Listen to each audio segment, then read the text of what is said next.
Welcome back. 22-year-old Nthabiseng Portia Tshabalala released her debut motivational book titled The Diary of a Black Child. You were born to dominate.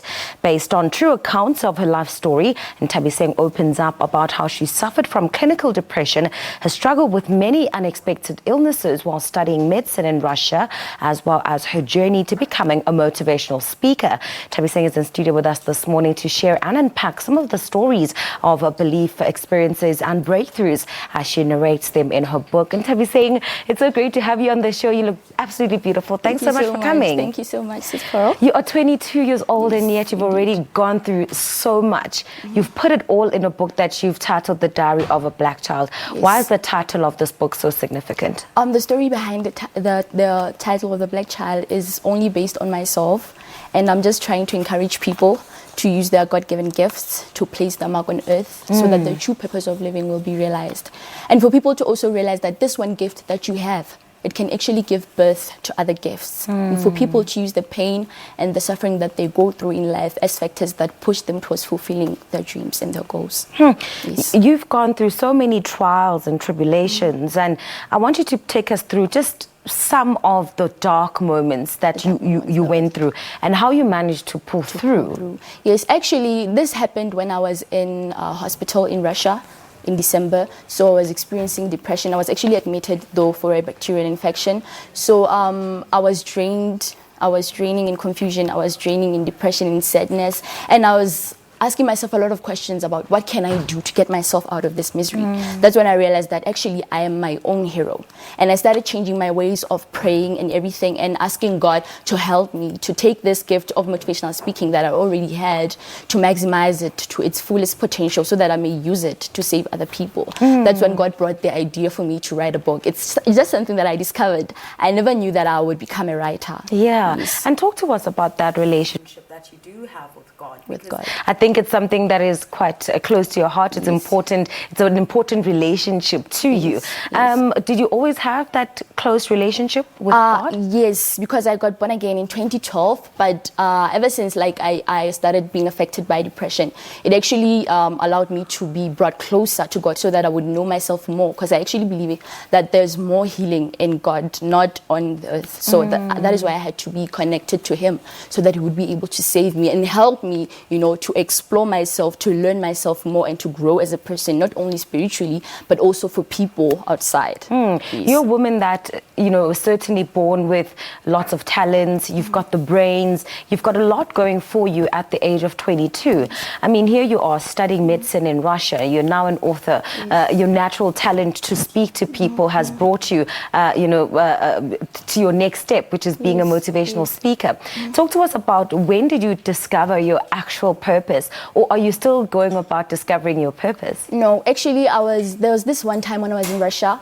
My pastor at the church that I attended, he actually prophesied that I'm going to write a book and I'm actually going to address people. I'm going to speak to people. And I told him that, yes, indeed, I'm already, in the midst of writing a book. So it was just God confirming that this is actually my purpose in life. Yes. I understand that you are really using your life story to inspire others and to motivate them.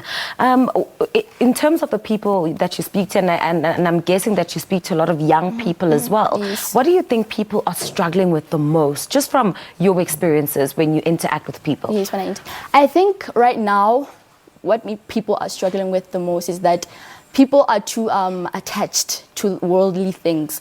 People are too attached to how the world defines them. People are too attached to trying to impress the world and impress people, find their value in people. And I always encourage people to find their validation in God, because God is the one who created them, not the world at the end of the day. So that's where you will find your validation, and that's how you'll be able to actually discover what your purpose is in life. And by dwelling too much on how the world sees you is actually pain. So I usually say pain and opposition provokes progress. Sometimes I use science to prove my points. Like, for example, in reference to the Newton's first law of motions, it states that an object will stay at rest unless it has been acted upon by an unbalanced force.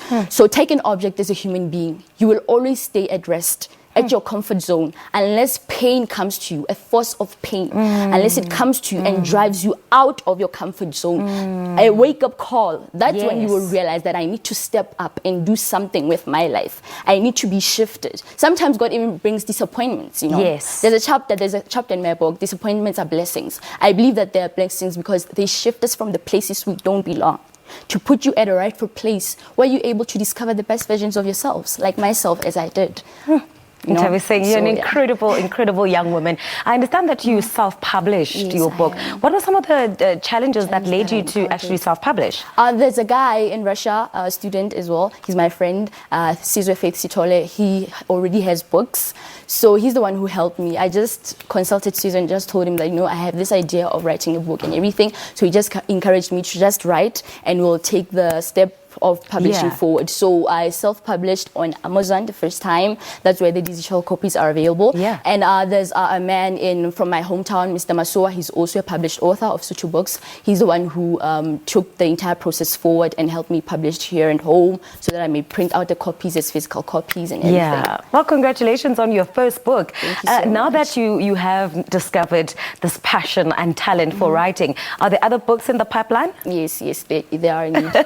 And what else can people expect from you? I know that you are a busy lady. You're juggling a lot at the same time. But what do you think we can look forward to seeing from you? Okay. My dream right now is to finish my degree of medicine, of course, and also when I'm finished, to just travel the world and just speak the truth, just teach people and just let God's glory be manifested. Nthabiseng, I'm pretty sure that all those dreams and more will come true for you. You are absolutely incredible. Thank you so much for coming on the show. So much. Wish you all the best. Thank you so much. Thank you. Well, speaking to us about her life story that helped her put together a book titled The Diary of a Black Child. You were born to dominate. Nthabiseng has just really been sharing all of that with us. She is Nthabiseng Portia Tshabalala. If you also belong to a book club or you are a lone reader, you can also join us for our Sunday morning book feature to talk about some of the books that you are currently reading or have read. Just send us a detailed description of your book club on email. You can also send us a picture of those books with a brief caption using our social media platforms at Morning Live SABC is where you can find us on Twitter and Facebook. However, you can also drop us an email, morninglive@sabc.co.za. We do take a quick break. Do stay with us. We'll bring you a whole lot more on the show when we return.